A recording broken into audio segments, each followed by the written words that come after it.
Mark chapter 5, starting in verse 21. With the time we have, we'll just look at 21 to 24. Mark chapter 5, verses 21 to 24. Can someone read that for us?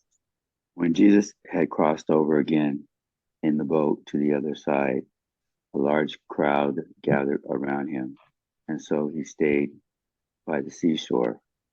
And one of the synagogue officials, named Jairus, came up and on seeing him, fell at his feet and pleaded with him earnestly, saying, "My little daughter is at the point of death. Please come, that by coming you may lay your hands on her, so that she will be saved and live." And he went off with them, and a large crowd was following him and pressing in on him. You said 24, right? Yes. So just a quick summary of the background. This is the beginning of the gospel of Jesus Christ, the Son of God, showing us how for even the Son of Man came not to be served, but to serve, and to give his life as a ransom for many. He's well known, and let's look at this ministry. Verse 21, what do you see? Well, he was obviously popular. It seemed like he just crossed and got out of the boat, and all of a sudden there was a big crowd around him. He was popular. And yet, in contrast to that, there was one man who came and had a need, and so Jesus was willing to, talk to him and also then go off and meet his need, Jairus' need.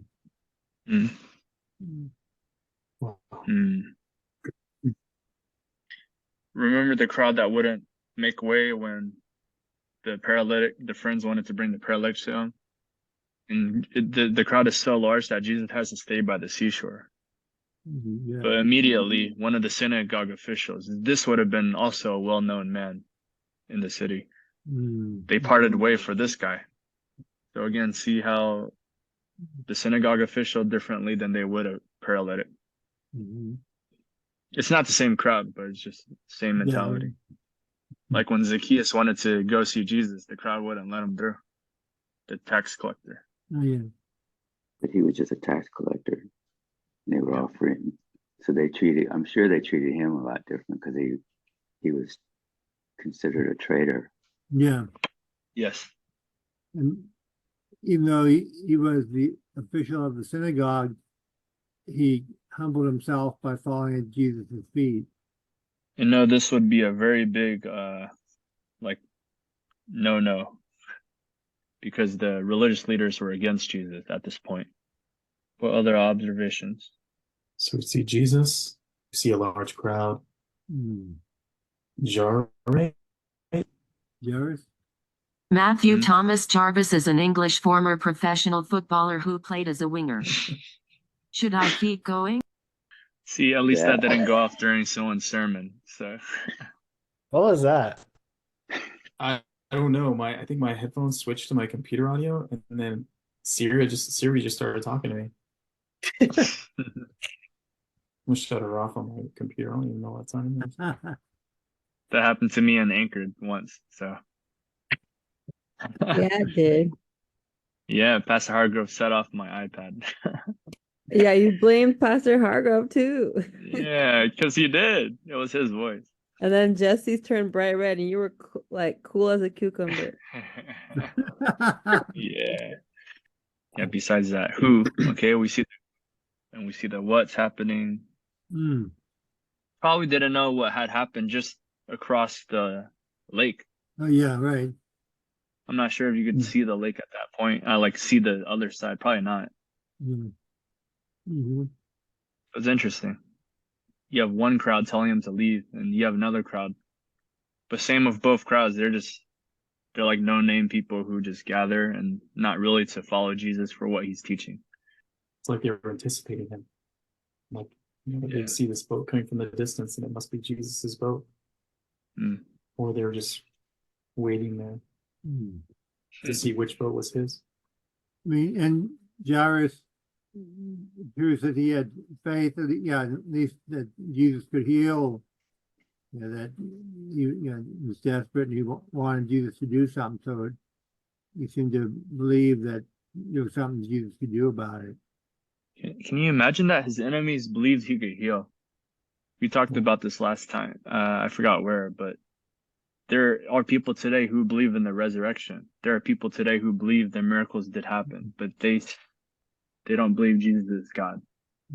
It's just one of the accidents in history. If you could believe in the Big Bang, then you could believe in really anything that happens in reality. But you attest that to an accident, like the Big Bang.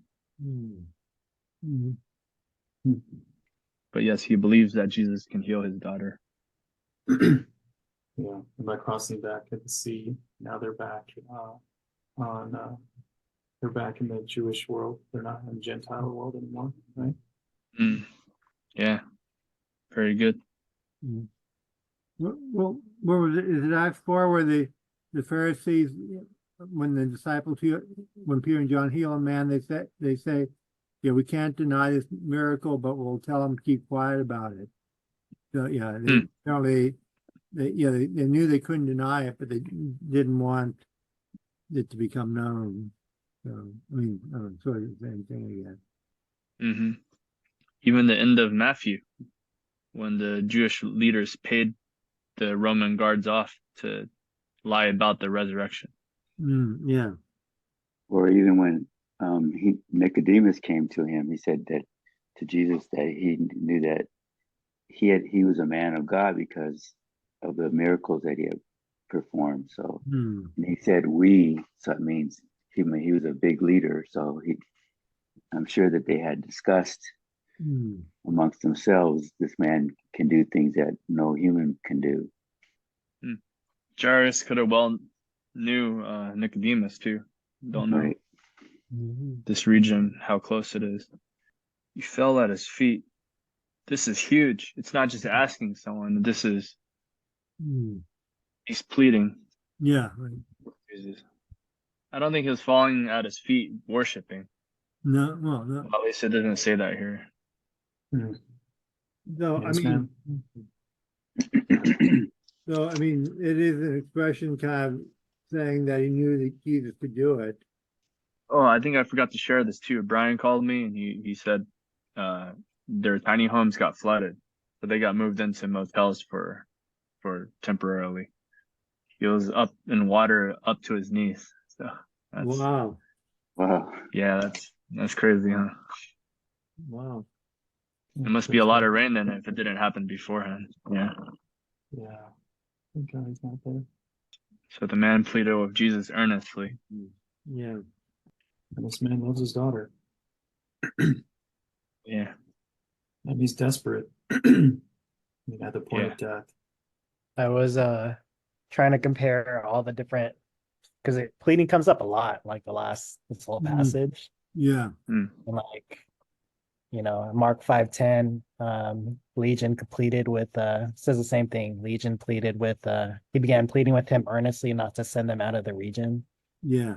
Through different degrees of pleading. I'm just trying to kind of see and compare each one. Very good. Yeah, I should. These words keep popping up, and you don't even need to know the Greek. Plead, and then there's implore a couple times. Urge, implore, exhort. It's like doing a search. Looks like that word appears 5 times in Mark 5. Which word?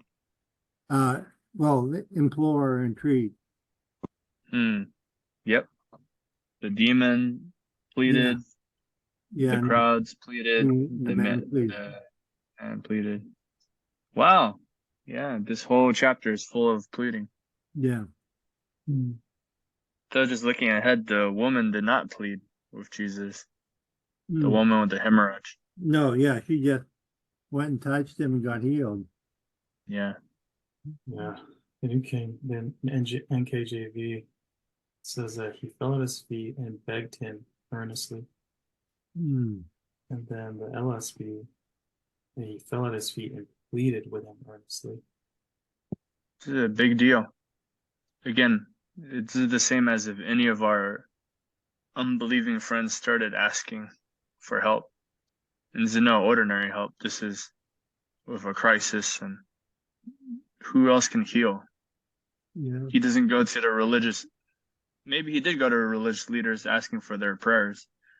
yeah. Right. He also went to the one who could heal. Mm-hmm.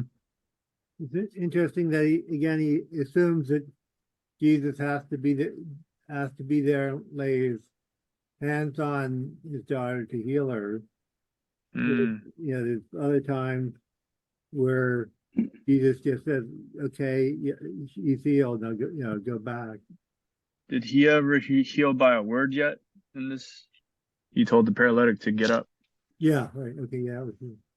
So even there, Jesus was close to him when he said that.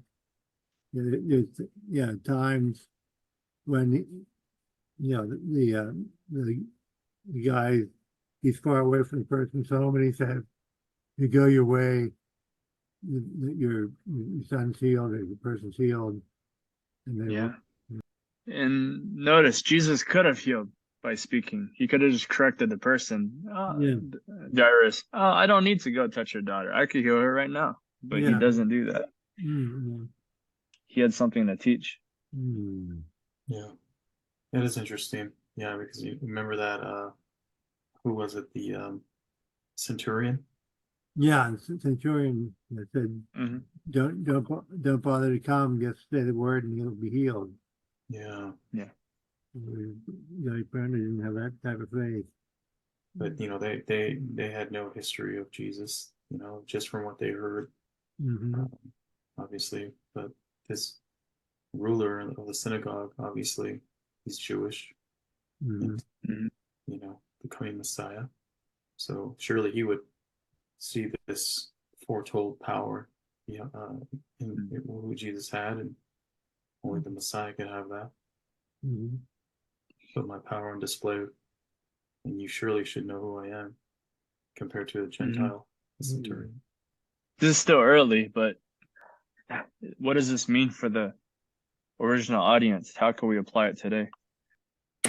That Jesus was compassionate, even though there was a whole bunch of people around him. He was still willing to go off with the one person and heal his daughter. It's not, that's right. Yeah, he went to the girl. There's someone who is dying, Mm. And very compassionate. He goes to save. Very good. That's a good one. Mm. And that also probably means by this time, the rest of the crowd, they were probably all healed of any infirmities. Only one person was pleading. Yeah, so that just means everybody was healed at this point. And in our application here also is, and this is, we'll confess your sins to one another and pray for one another and lay your hands on each other, right? Like, this is just his compassion and going forth to those who are sick, who are hurting, who are dying. For us, it's to come to God with an earnest heart and plead to our ever-present, all-powerful healer, our God. As this man came to him, we are to do the same, to be healed, to heal those we love, to ask and beg. If I prayed for my family's salvation like this, would God answer? Or as in, if we were to pray more earnestly, would we see more things happen?